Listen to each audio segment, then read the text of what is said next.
There were two under-the-radar moves for Alabama State that have the ability to completely change the Hornets' identity in a negative fashion. Oh, yeah, it's Locked On HBCU. Play my music.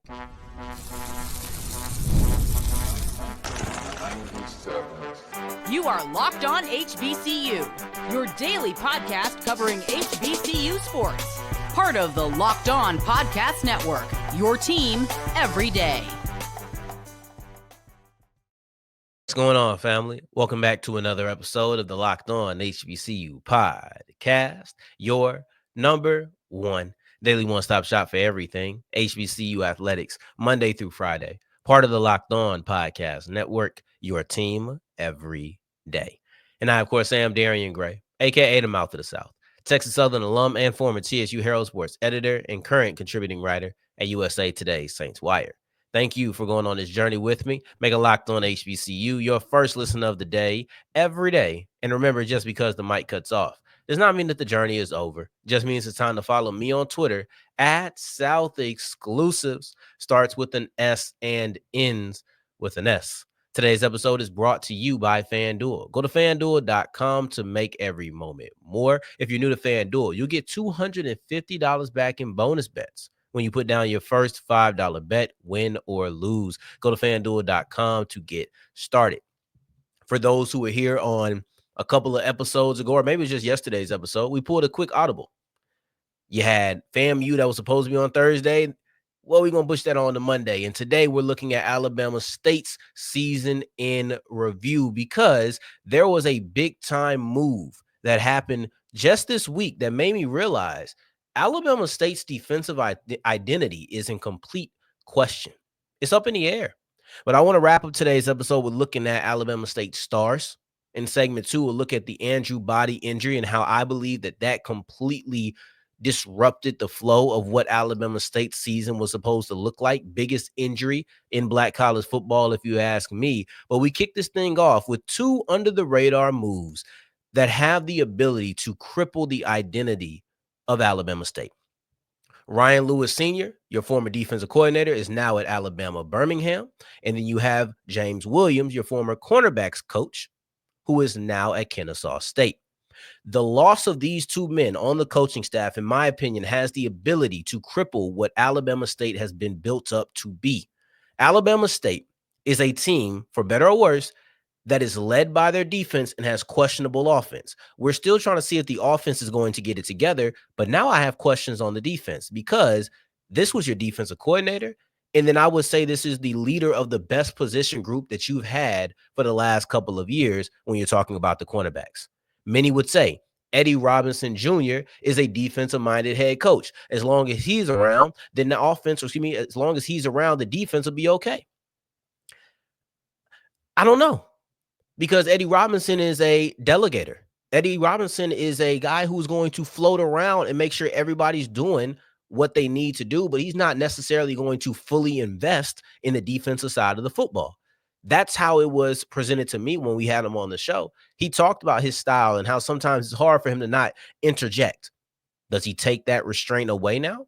Does he now say, I'm going to give a little bit more opinion on the defensive side of the ball? Maybe even call plays? I don't know. That's something that you have to talk about. But this is what I mean when I say question. I'm not saying that their defense is going to crash and burn, but what I'm saying is losing the defensive coordinator and the cornerbacks coach is going to be something that's going to be very difficult for Alabama State to come back from, in my opinion. I don't think we quite understand the severity because it's defense, because they have an identity of this is who they are. Well, guess what? If you look at the cornerback position specifically, James Burgess, he's headed to the draft. I think he has a good chance of getting drafted. We'll see. But I think that he has a good chance at getting drafted. Caleb Alford, he's going to Kennesaw State with James Williams. So now your two starting cornerbacks, bye. And your cornerbacks coach, who has been repeatedly building talent on a consistent basis every single year, whether it was Mikey Victor, whether it was why am I drawing a blank? Keenan, I can't remember his name right now. Or if it's James Burgess, or if it's Caleb Alford. You're looking at 4 cornerbacks over the last couple of years that were really dogs on that team. Where you think the commonality comes in is James Williams. There's a reason that we had them on the show because of the history that they've had. I'm gonna feel bad if I don't remember the guy's name, but because he went to Keenan Isaac. There you go. He ended up playing for the Buccaneers. So this is a repeated level of success. Guys who are going to the league every single year. Isaac went towards the league. He ended up getting with the Tampa Bay Buccaneers. You're looking at Victor. He ended up getting with the New England Patriots. Burgess is coming up this year. He's going to land somewhere. James Burgess is going to be in a training camp. I can guarantee you that. And with a really good shot, if they actually give him a true opportunity, you're going to see James Burgess on a roster in some capacity in 2025. Caleb Alford is another really good cornerback. We're looking at the backbone of the defense, which is the backbone of the team. And who kept restocking. As much as we want to give credit to Eddie Robinson on the defense, maybe you could say he had a little bit more credit to do with the linebackers. But defensive backs was James Williams. Ryan Lewis has been his defensive coordinator this whole time. So if we're talking about play calling duties, that's a big part of what creates a good defense. The ability to call plays at the right time. That's Ryan Lewis. Even if you want to say individual talent, he oversees that defense. This has the ability to shape who we think they are. Alabama State has consistently been known as we're going to give you good defense. And good defense is going to keep us in the majority of the games. Are you still going to have that? What do the cornerbacks look like for them? What do the cornerbacks look like for Alabama State this year? One could question how good those corners were. I don't think that's fair, but I understand where it could come from because there were times when they would give up yards. And it did feel like they were aggressive. They were hunting. So sometimes they got a little too aggressive and they got burnt for that. But overall, when they got burnt, typically they hunkered down right away. You would get burnt, get down to like the 35-yard line. They wouldn't get a field goal off. It's like, oh, okay. But they just play that aggressive, and sometimes it bit them in 2024. This is scary to me. I would like to see what happens from here. In my opinion, they will probably stick in-house. They'll probably go with Billy Gresham. Billy Gresham was the special teams coordinator last year, but he was also the linebackers coach. So now when you're looking at the linebackers coach, you have Bubba Adams. You had Rico Dozier. You had the ascension of DeMarkus Cunningham. That might be the most impressive thing that he's had.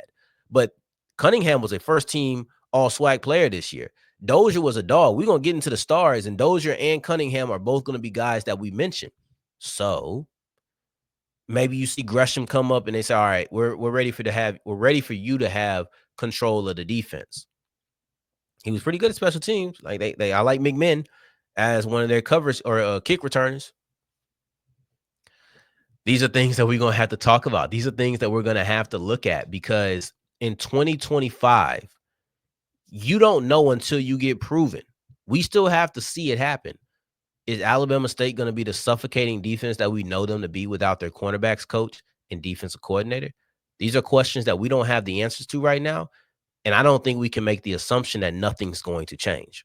I can't. I don't feel safe doing that. But as we push forward, everything changed when Andrew Body went out with injury. When Andrew Body and Jonah O'Brien missed the rest of the season after game one, nothing was the same.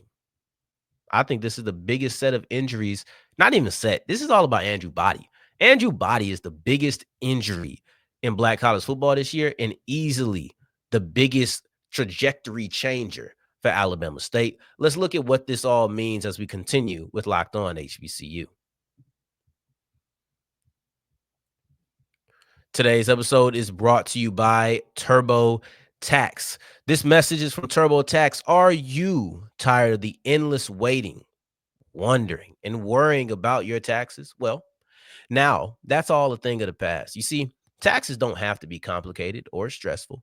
TurboTax is here to change the game by matching you with a TurboTax expert who can get to work on your return right away. No more waiting for answers. No more wondering if you're missing out on deductions. All right. Whether you have one form or 20, TurboTax experts give you your taxes undivided attention while you get real-time updates on their progress so you can focus on what really matters. Ready for a stress-free taxes and the most money back guaranteed? Head over to TurboTax.com today and get matched with your expert who's ready to take your taxes off your plate so you can focus on your day. Only available on TurboTax Live Full Service, real-time updates only in the iOS mobile app. See guaranteed details at TurboTax.com/guarantees. As we continue rolling on today's episode of Locked on HBCU, I appreciate you for making this your first listen of the day every day. Now, I want you to go ahead and check out Locked on SEC, Locked on Longhorns, if you haven't already. That big game is on the way in just a matter of like half an hour at this point that you're listening to me, about 45 minutes. You're going to be checking out Texas versus Ohio State. So make sure you're checking out my guy, Jonathan Davis, to get you prepared for the biggest game of Texas' season thus far. Defensive coaching changes are the thing that could change next year, right? I believe that defensive coaching changes will have a huge impact on Alabama State in 2025. But what about 2024, the year that we just passed? This is a season in review. There was no bigger injury, in my opinion, in all of black college football than Andrew Body. I understand that Body didn't enter the season necessarily as the starting quarterback. This may feel crazy. This may feel like, oh, Darrion is just back on the Body train. Well, first off, let's just be very clear. I never left. I never departed the Andrew Body train. I've always been a huge believer in Andrew Body, and nothing that I've seen has really swayed me from that. And I sometimes I think I get a little bit too much flack for it because I'm confused on why people don't see the ceiling that I see. I think they just kind of rolled off the ceiling, but that's neither here nor there. The truth of the matter is Alabama State brought in Andrew Body with the intention of him taking them over the top. What did I just say about Alabama State and how they've been perceived over the last few years? I don't even think perceived is the accurate description. That would insinuate that somebody could perceive something different. Alabama State was all defense, no offense, specifically no quarterback. So they bring in Andrew Body to take them over the top. They feel like they're a cup that's filled all the way to the brim. You put a little bit more water and we're overflowing. That's what Andrew Body was supposed to be. He was supposed to be that extra splash that now takes you over the top. I don't know what happened during the offseason. I'm talking about when he was recruited. That was the idea. Then over the offseason, over fall camp, spring camp, whatever, I don't know what happened. Jonah O'Brien comes in. Jonah O'Brien was clearly not the right call. And I think that if everybody stays healthy, we have that conversation the following week. And it's clear. If Andrew Body and Jonah O'Brien don't go down with injury in that North Carolina Central game, then we're having a conversation of, all right, it's going to be Andrew Body next year without a question, or next week at that time without a question. But it ends up being Andrew Body has to go get shoulder surgery. Jonah O'Brien has another concussion. I'm pretty sure he's retired now. Andrew Body is not retired. And now we're in this quarterback rotation that Alabama State has. But the important part about knowing why Alabama State brought in Andrew Body is, let's say he hits 75% of his ceiling last year. Andrew Body on 75% of his ceiling, Alabama State is a much scarier team. And you know what? I don't even think it's a bold take. Let's say he's 1A. Let's just call him a first string. It was clearly better than Jonah O'Brien. So that's one thing I'm not going to concede on. Your first string quarterback versus your fifth string quarterback that was a wide receiver for you. Which one do you think is going to get you better offensive production? It's not complicated. See, sometimes we have attachment to people. And attachment can be positive or it can be negative. But we have attachments and we have stubborn beliefs. So because of however you feel Andrew Body is, you may not feel like he would take the – and to be fair, I don't know if they beat Jackson State. I think Jackson State was a phenomenal team. So that's one thing I won't say. I'll say I think he was supposed to make them more competitive, but I don't know if they get past Jackson State.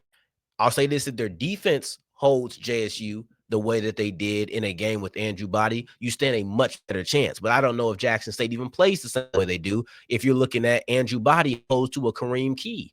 Because of Kareem Keye, you probably want to be more conservative. You don't think that guy can beat you. If he has to put it in his hands, you don't believe that the guy who's been playing quarterback on a collegiate level for maybe a month at that time is going to be the one who can go beat you when you have a good defense. So you offensively probably feel the ability to calmly play more conservatively. That doesn't exist with Andrew Body. So there's so many different pieces. So whether they beat Jackson State with Body or not, I think that they were more competitive. I don't think they lose to Grambling. I don't even know if they lose to FAMU. I don't. Offense was an issue again. And it seems like no matter what they do, it's defense strong, offense weak, no matter what Alabama State does.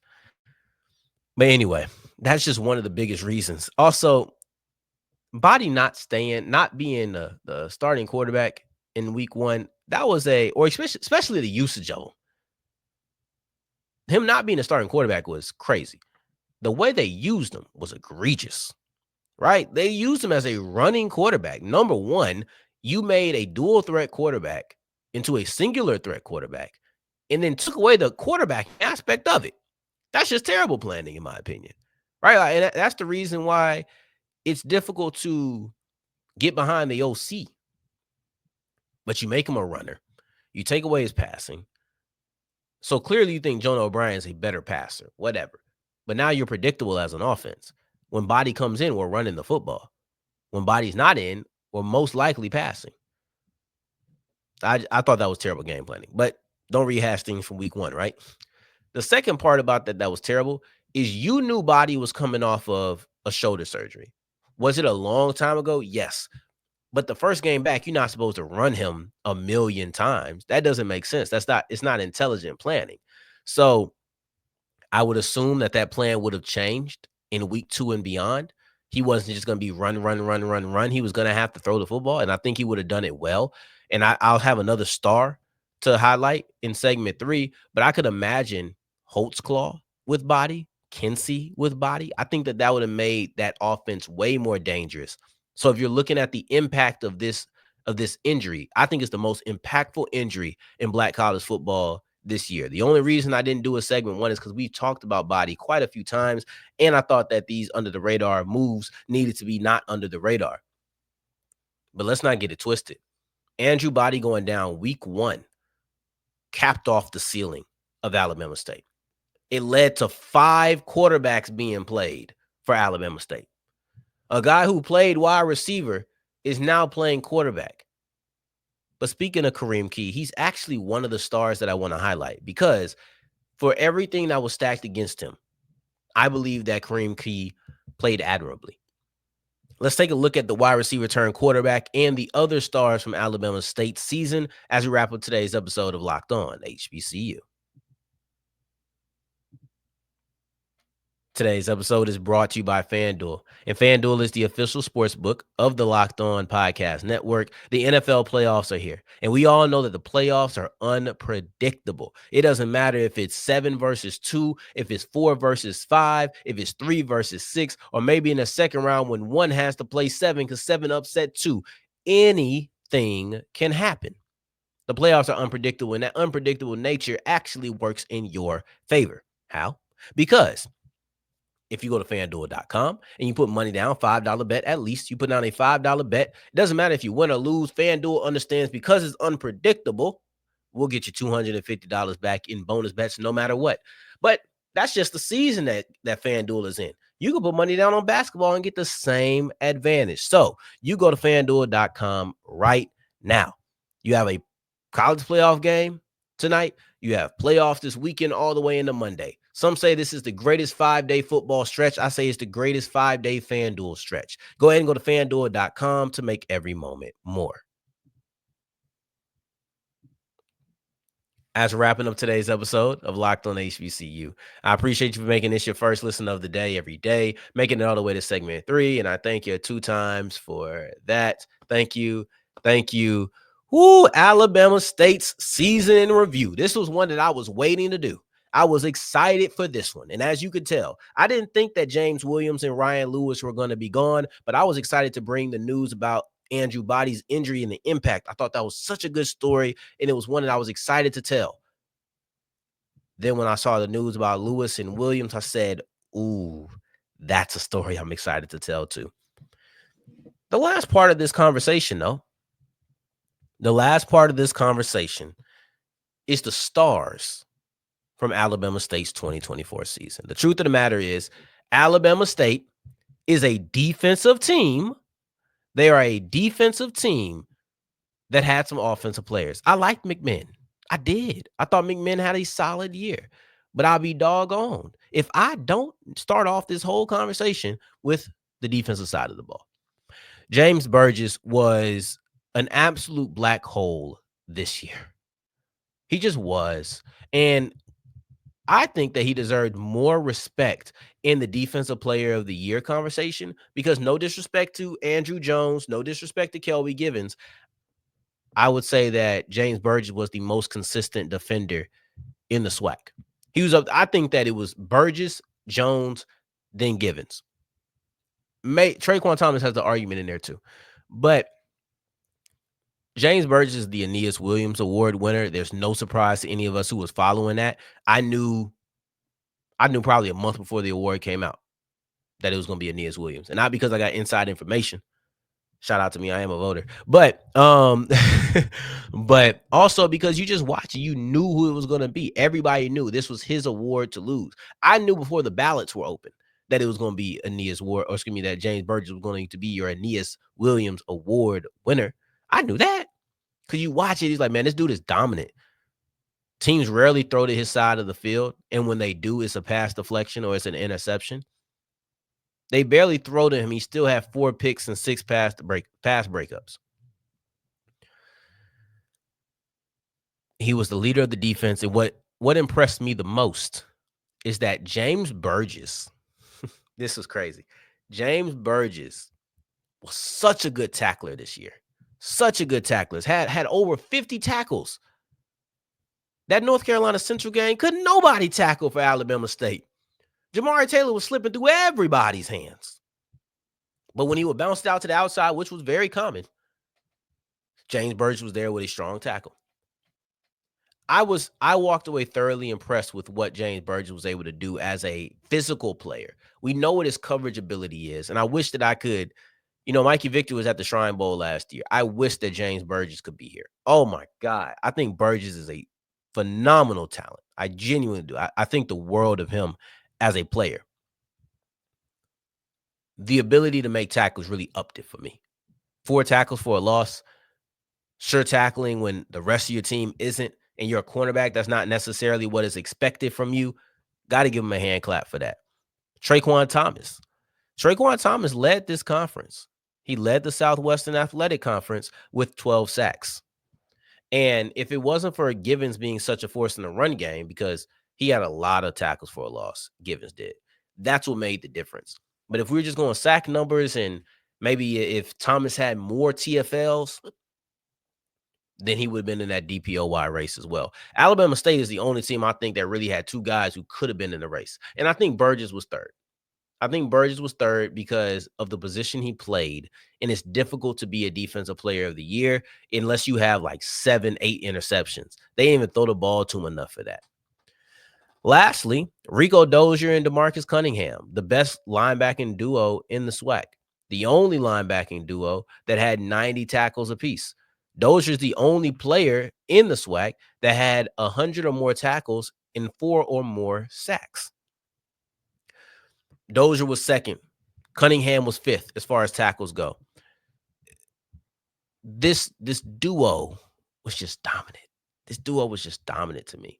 Now we can get to the offensive side. And also, Cunningham, the ascension of him, Dozier, you got him over from UAPB, but you're still looking at Alabama State in the linebacking core that they had. Remember, the guy that we talked about taking over for Ryan Lewis Sr. at the defensive coordinator position was Billy Gresham. And he was the linebackers coach. So you got to give him a lot of credit for that, right? Now you got Robert McMinn. And Robert McMinn, he only had about 300 yards receiving, but he was a really good kick returner. And he always put them in solid field position. He didn't have any touchdowns this year. I think this might have been the first year. Oh, no, he didn't have any in 2022 either. But he averaged 20.9 yards per kick return. It was 9.4 as far as yards in the punt return game goes. But you look at him, and Robert McMinn was a field position guy. And he was also pretty explosive in the pass game. But they didn't have much quarterbacks to work with. Like, at the end of the day, Alabama State was working from behind offensively. And things got worse when Jamari Holtzclaw went down. Jamari Holtzclaw, to me, was by far the brightest spot on the offensive side of the ball from a skill position standpoint. They had some good linemen, a couple of linemen that made first team and second team all-pro. Or excuse me, all-pro. Sorry, NFL mind. I'm still waiting for the all-pro list. But first and second team all-swag. But from a skill position standpoint, it was Jamari Holtzclaw. I thought that he had so much burst. I thought he had really good vision. I thought he had good elusiveness. And overall, great vision. I don't think I said that. He had a really good vision to consistently hit the right holes and know where to go. Jamari Holtzclaw is a player, when he comes back next year, I'm going to be watching very close. He's a young player who has a lot of juice, and I think he probably flew under the radar because he was on a bad offense. That offense wasn't good, but he was a bright spot within it. Now, to close it out, Kareem Keye, who I think should be talked about the most. Kareem Keye, for the position that he was placed in, you saw constant improvement on a week-to-week basis. And if you're going to be a wide receiver who is now going to be a quarterback, that is what you need. You need to show consistent improvement because at the end of the day, Alabama State went all the way down to their fifth quarterback. Going down to your fifth quarterback, you're not supposed to be good. You're supposed to lose games like Grambling. Like those things are supposed to happen. But when that quarterback's a wide receiver, you're supposed to load the box and say, all right, beat me. And there was times in which he did it. I love the quick timing of him. I don't have to talk about any of the yards when it comes to Holtzclaw, when it comes to Key. Because I could just tell you what I saw from a field, right? Just eye standpoint, eye test thing. You saw quick decisions by Key, which was important because coming in that position and knowing people are going to either try to heat you up or drop everybody back and say, all right, beat us, read all of this, but probably try to heat you up. I'm getting them quick. Boom, boom, boom. Oh, now I'm in third and 3. Now I'm in second and 7. Having those, not second and 7, but second and 6, second and 5, having those shorter downs allows you to run the football. Kareem Keye, he wasn't a superstar, but he gave a lot of people, and this is what I hear, he gave a lot of people in that locker room belief and hope and inspiration. And he inspired people to say, okay, we can still make something out of this season. It ended up not going the way that they wanted it to go, but Kareem Keye deserves a lot of credit for what he did in the position that he did it. I saw vast improvement on a weekly basis. So shout out to him. Those are the stars of Alabama State. Next week, I don't know what's going to happen over the weekend, so I don't want to promise anything, but I feel like we'll be able to do FAMU's season in review either either Monday or Tuesday. So in the meantime, in between time, until the next time that we hear each other, family, whatever it is that we're talking about, take care, stay blessed. Peace.